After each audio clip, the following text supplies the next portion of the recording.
สบายดีย่ามบ่ายพี่น้องเลยตอนนี้เขาอยู่ที่เมืองปากซองแขวงจำปาสักเนาะเทศบาลเมืองปากซองแขวงจำปาสักเอาสีผ้ามาเลาะส้มเบิงสีผ้าขี่รถเลาะส้มเบิงจากเมืองปากซองหาลักเซาเอสเนาะ3 แยกเราเซสเมืองบะเจียงทางไปเมืองปากเซ่พี่น้องปัจจุบันนี้เป็นจังไดเส้นทางจากปากซองหาปากเซ่เนาะ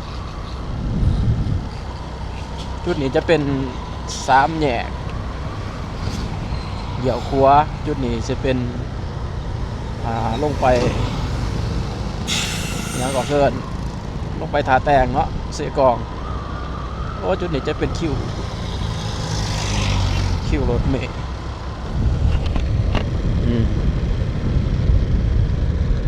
3 แยกเลยบอลเนี่ย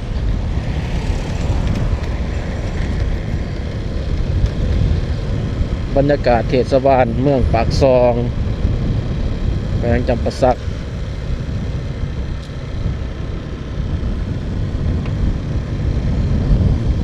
มาเบิ่งบรรยากาศนำกันเลยเนาะพี่น้องบรรยากาศยาวๆนำกันเลยจากจุดนี้จนหอดลักเซาเอ็ดบรรยากาศสิเป็นจังใดเส้นทางตอนนี้ปากซองบอกได้เลยว่าดีหลายปูอัสฟานจากตัวเมืองจนหอดปากเซ่เลยเป็นเส้นทางหนึ่งที่ดีที่สุดในประเทศลาวแต่ก่อนเดินทางปากซองนี่เส้นทางจะแคบเลยเทศบาลปากซองเนาะพี่น้องบรรยากาศฝนคล้ายๆคือฝนสิตกพี่น้องเลยอากาศอยู่ปากซองนี่ก็แปรปรวนตลอดได้อนุสาวรีย์นักปกลีลานามเนาะจุดนี้จะเป็นตลาดปากซองนี่จะตลาดจะมี2 บอนตลาดแคมทางจุดนี้อีกตลาดปากซองจะอยู่ทางด้านใน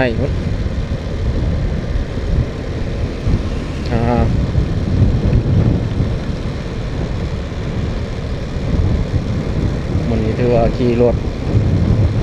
อ้อมเลยเนาะตั้งแต่เมืองเรางามผมมาแต่ท่าแตงออกสู่ปากซองอ้อมไปเมืองบะเจียงระยะทางหลาย100 กิโลเมตรเติบ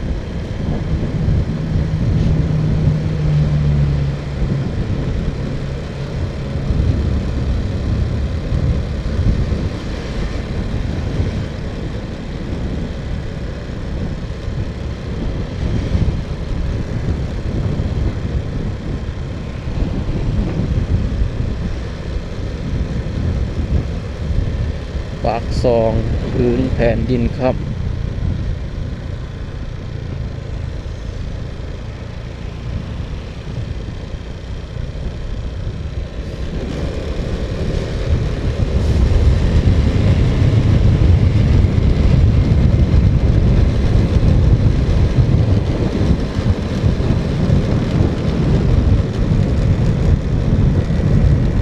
หมอเมืองปากซองโอ้อยู่จุดนี้พี่น้อง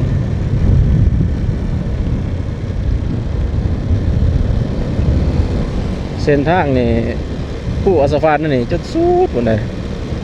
เป็นทางที่ดีที่สุดเลยเป็นทางหนึ่งที่ปล่อยมากลายคล้ายๆที่เขาขี่รถจากท่าพระบาทมาท่าแขกแบบนั้นเลยแล้วก็รู้สึกเนาะมันทางดี เดี๋ยวจะหน่อยไปแวะใส่น้ำมันอยู่ปตทก่อนเดินทางเข้าตลาดถ้าในก็ออกไปเรางามเลยแต่ว่าเส้นทางที่จะยากหลายออกไปมันจะไปประกบกันอยู่บ้านพระกูทันทางแดงจะเป็นทางแดงบริเวณเขตเมืองปากซองแต่ว่าฮอดเมืองเรางามบ้านพระกูไปแล้วเป็นทางยาก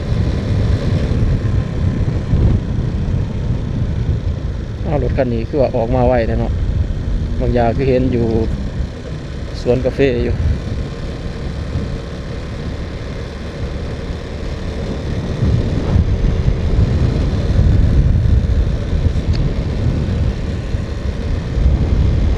ซองแดนหนาว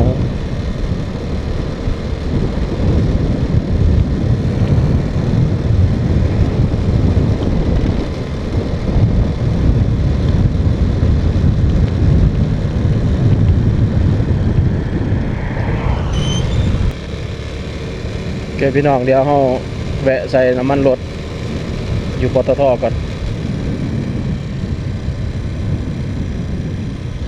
จักลิตรหนึ่งเท่าไรเนาะโอ้ถือ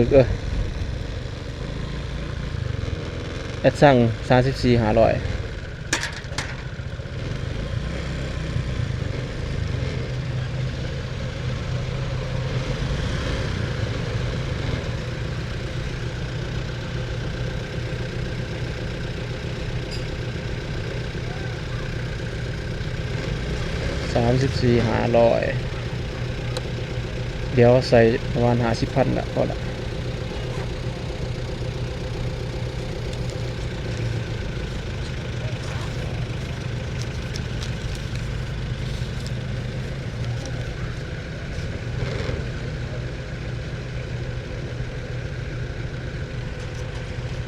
ใกล้แต่ว่ามื้อนี้อากาศดีฝนบ่ตก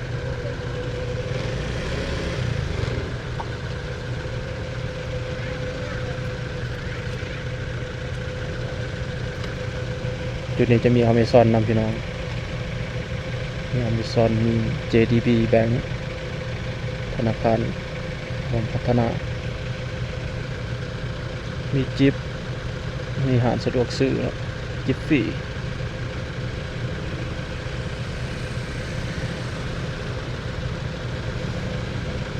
บ่หยาดกันใส่คือแต่ก่อนแล้วบัดนี้ ใส่50เด้อ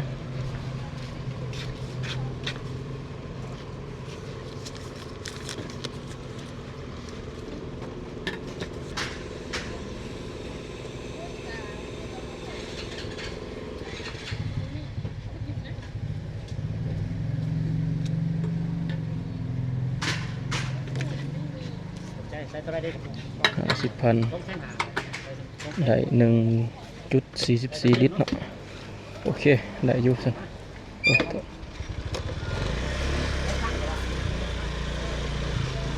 ไปพี่น้องเดินทางต่อยาวๆเลยบาทดิ โอ้ลิตรหนึ่ง34,000กับพอฟังแน่เนาะคือตะกี้ลิตรละแสนซื้ออยู่นอกได้ลิตรละแสน ไปขอติงสิมารีวิวเส้นทางการเดินทางจากปากซองหาลักเซาเอ็ดเมืองบาเจียงไปปากเซ่ไปแล้วว่าง่ายซะเนาะบรรยากาศปัจจุบันเป็นยังไงพี่น้องตามชมบรรยากาศเด้อโอ้ลดความร้อนขึ้นแล้วคอยขี่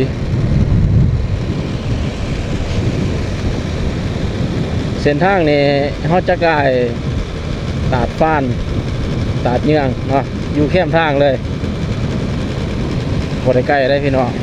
แต่แคมทางเบื้องสายมือเขานี่แหละถ้าบิดก็คือว่าสถานที่ท่องเที่ยวตาดฟ้านตาดเยื่องมันไปยากนะเป็นแบบสบายเดี๋ยวแต่ว่าขอสิบริทายเบิ้งเด้อขอสิทายรถขอสิทายทางเขาเบิ้งซื้อตัดฟ้านตัดยางก็จะได้อีกอย่างมันก็เสียค่าบริการแน่นะพี่น้องเวลาเขาไปนะ30ผมบอกเขาก็ หมดกว่าร้ายพี่น้องเลยคลิปนี้มีเพียงแต่ว่าเขาอยากมาขี่รถอีกซื้อ โอ้หมดคืนมาแล้วพี่น้องเลยขออย่างเดียวขอรถต่อสิ่งอย่าเป็นยังก็แล้วกันเด้อส่วนหนึ่งใส่น้ำมันป่นเมื่อคงเสโดนตอนส่วนหนึ่งเนาะปั๊มน้ำมันมันขาดก็ซื้อกักตุนมาไว้ไปซื้อ10 ลิตรไปเมืองคงใส่ตุกไว้ก็ใส่แล้วนะรถนี่5 ลิตรเนาะใส่แล้วรถนี่เป็นตึกๆตัดๆซีเมนต์ว่าคนสวยโอกาสเพราะดูแลเจ้าของปั๊มก็เลยแบบยานพ่นหันพ่นหนีเพราะพ่นน้ำหรือพ่นน้ำมันใส่นะ ขี่บ่ม่วนเลยรถ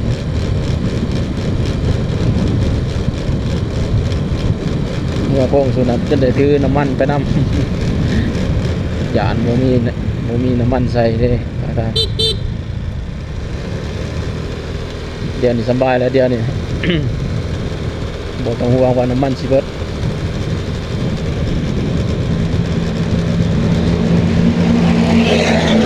ฝนนี่คือสิเศร้าแล้วเนาะคือสิบ่ตกแล้วบัดนี้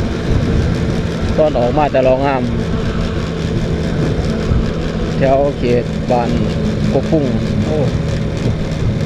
ฝนตกดีขนาด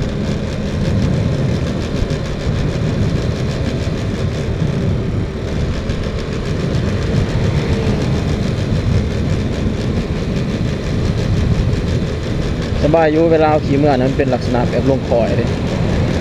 จะเป็นแบบคอยตำลงไป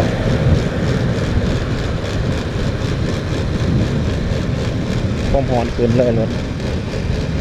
ฝนกับตกลงมาเนี่ยเนาะ ก็ได้รถเย็นอ๋อเขาเบิ่งจุดนี้คือสิฝนตกแท้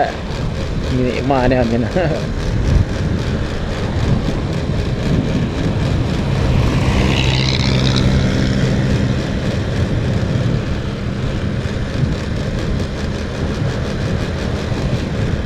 บ้านรัก45ก็แสดงว่าจากจุดนี้ยังอีกเศร้ากว่ากิโลเมตรเนาะหอด3 แยกหลัก11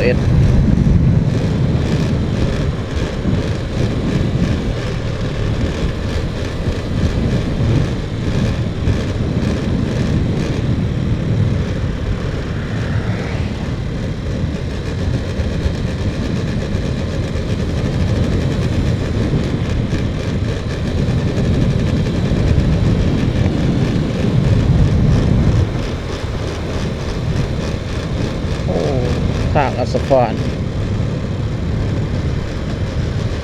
หลายคนว่าบ่จริงบ่ผิดว่าเพราะว่าทางนี่6 เลนเนาะแต่ว่ามองยังไงก็ดู4 เลนเขาอยากว่าขอนับเลนทั้งเลนตัวหน่อยตัวนี้มันเป็นเลนรถจักรหรือว่ารถถีบ1 2 3 4 5 6เบอร์นี้3เบอร์นั้นก็3 หรือว่าเขาเข้าใจผิดบ่พี่น้องคิดว่าตัวนี้โมเมนต์เล่นบ่น่าจะแม่นเล่นรถถีบเนาะหรือว่ารถจักร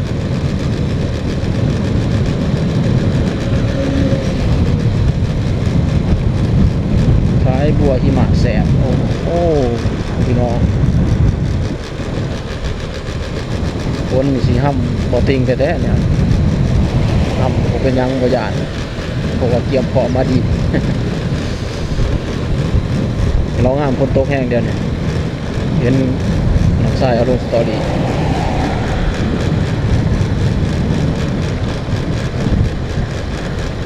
เมื่อนั้นไปปากซองวัง4-5 เดือนที่แล้วแนวนี้แหละมืดมากปึ๊กบาดเดียวเลยโอ้ว่าผมแมนนาตีว่ะ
หลัก43หลัก43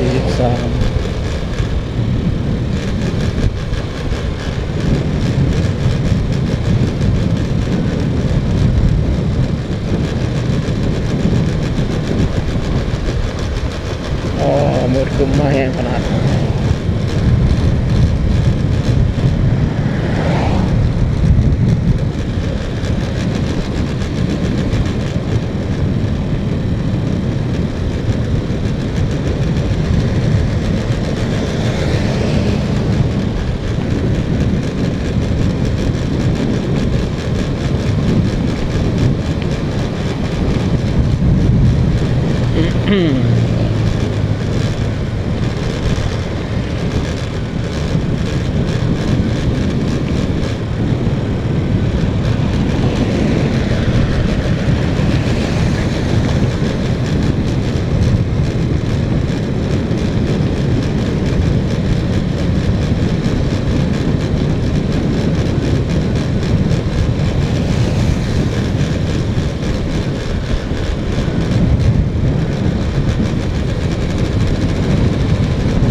จะเห็นอย่างนี้โอ้งานดองเนาะมื้อนี้งานดองหลายเลยมื้อนี้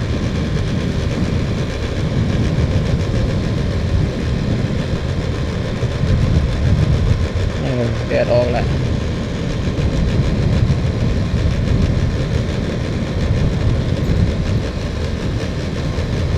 แต่ว่าคันสิเมื่อเรางามนี่แนะนำบ่อยากให้เมื่อทางนี้เนาะเพราะมันใกล้90กิโลเมตรถ้าว่าสิเมื่อเรางามแม่นให้แนะนำไปทางท่าแตงไกลดิ70กว่ากิโลเมตรก็ฮอดแล้วคืนกันตั้งเกือบว่า20กิโลเมตรโอ้อัสฟานดีดีบ่ค่อยเห็นรถบรรทุกพี่น้อง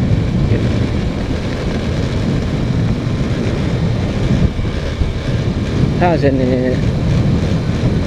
ได้เสียค่าด่านแล้วได้เสียค่าทางแล้ว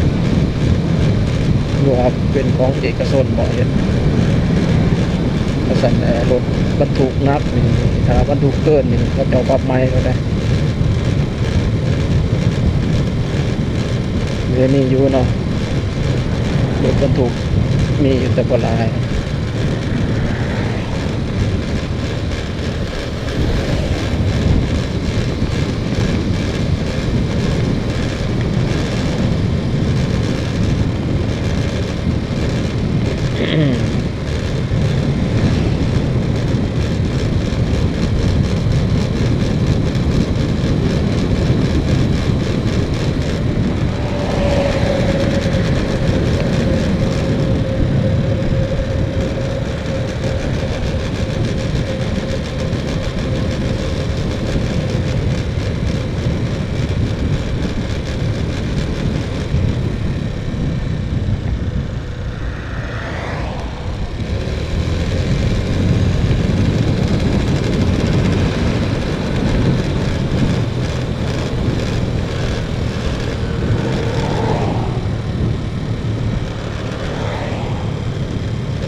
เต้านี่ยังมีดอกบัวตองอยู่วะ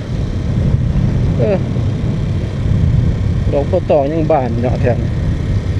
แฝกไว้ย่ามนี่ก็มีปกติย่ามนี่บ่มีนะดอกบัวตอง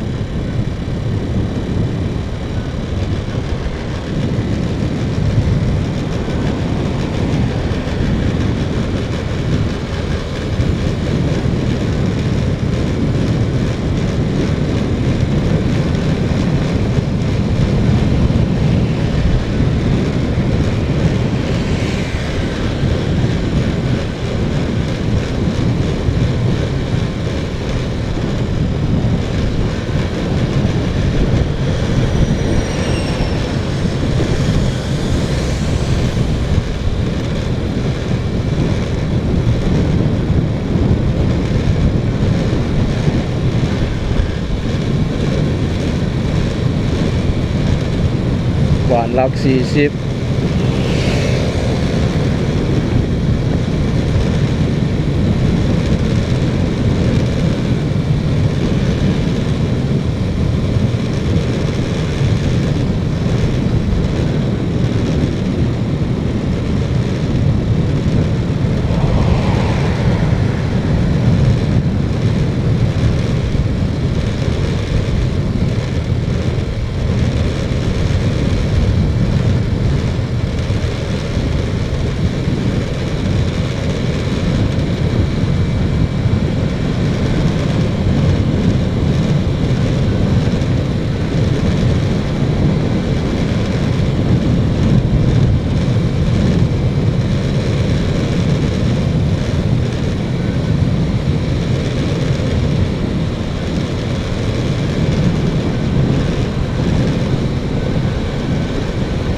ด้พี่น้องทางเขาตาดฟ้านเนาะ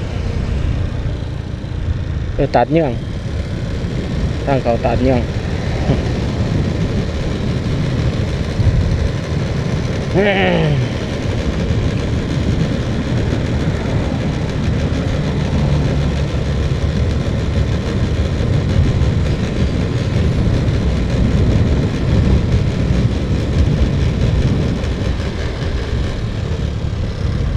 จุดนี้จะเป็นรีสอร์ท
ตอนนี้เขาตัดฟ้านเนาะทางตัดฟ้านทางจำปีตัดทำจำปีก่อน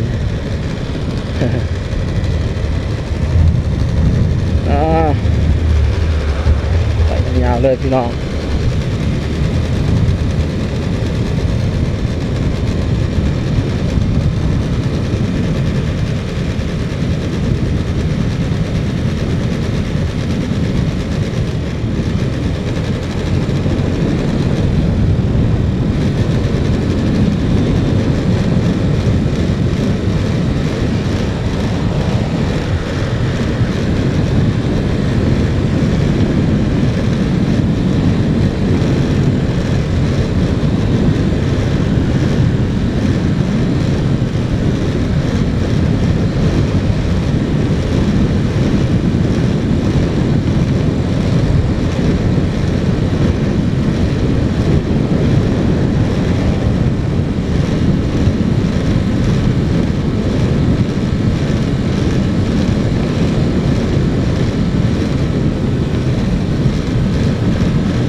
หลัก36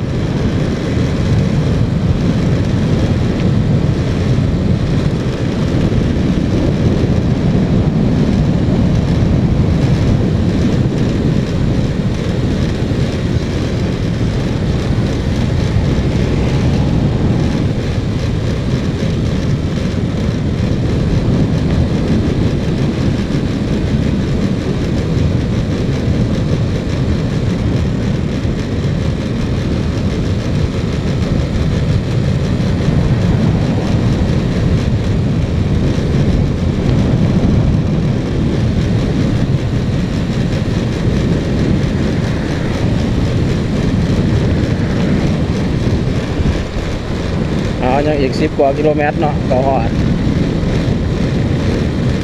หลัก21อ่ะ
บ้านหลัก33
ตอนนี้เราเดินทางมาหอดบ้านรักสะแปดยังอีก7 กิโลเมตรหอด3 แยกรักสะเอ็ด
หมักนัดเด้อยามหมักนัดหมักไฟแต่บ่เห็นทุเรียนโอ้ทุเรียนก็มีเริ่มมีทุเรียนแล้วพี่น้องแถวรักสะเอ็ด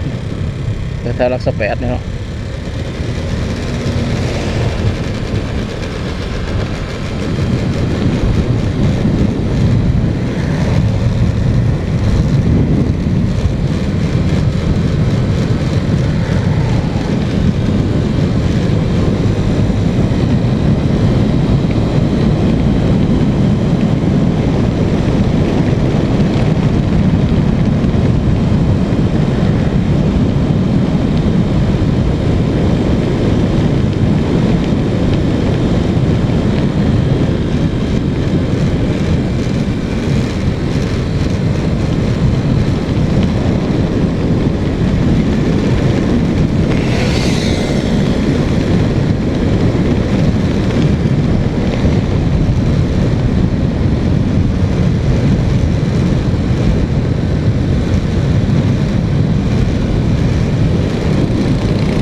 ดีขนาดพี่น้องแดดตกพัก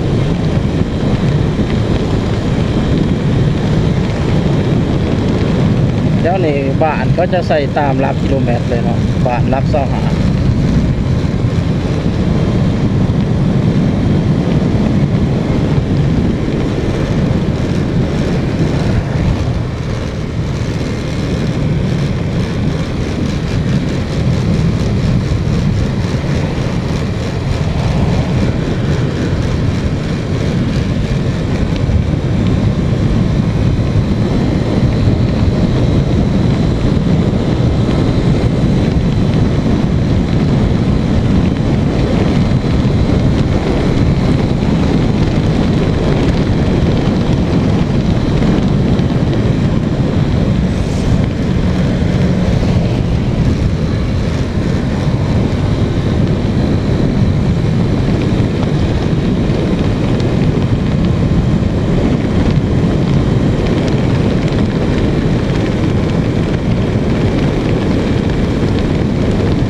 หลัก23นี่หลัก23เลยพี่น้อง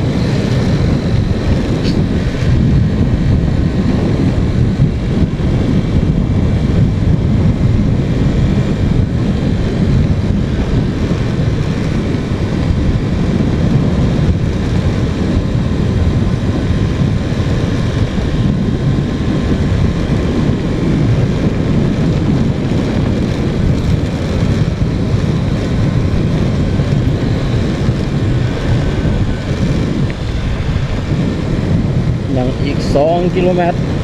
หอด3แยกหลัก21แล้ว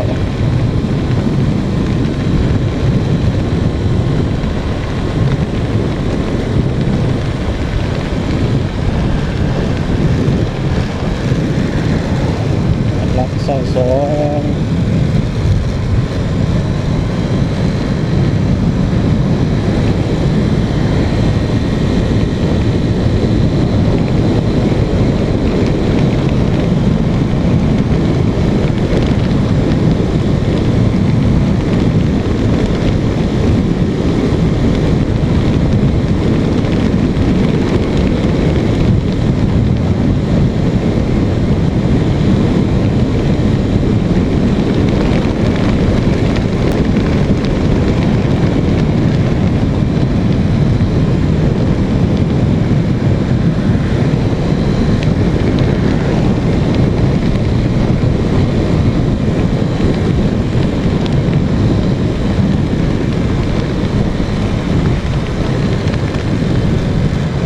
สมกับว่า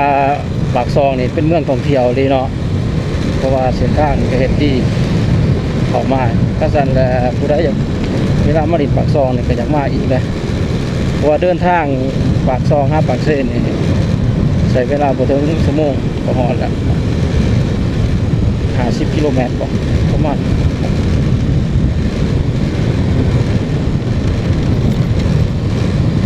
จุดนี้จะเป็นด่านพี่น้อง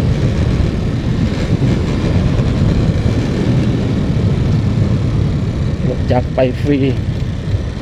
รถใหญ่เสียเงิน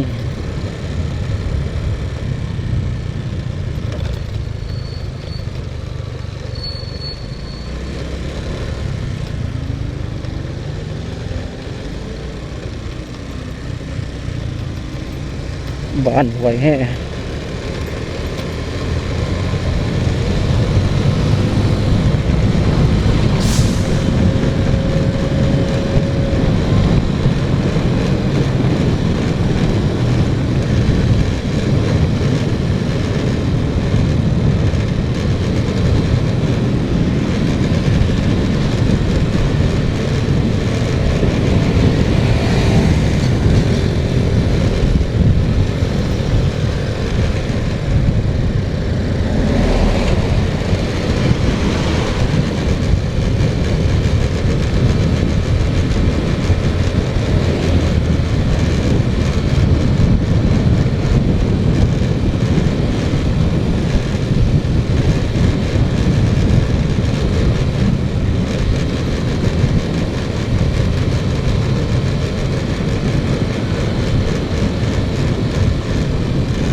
สุดท้ายก็มาหอดหลัก21พี่น้อง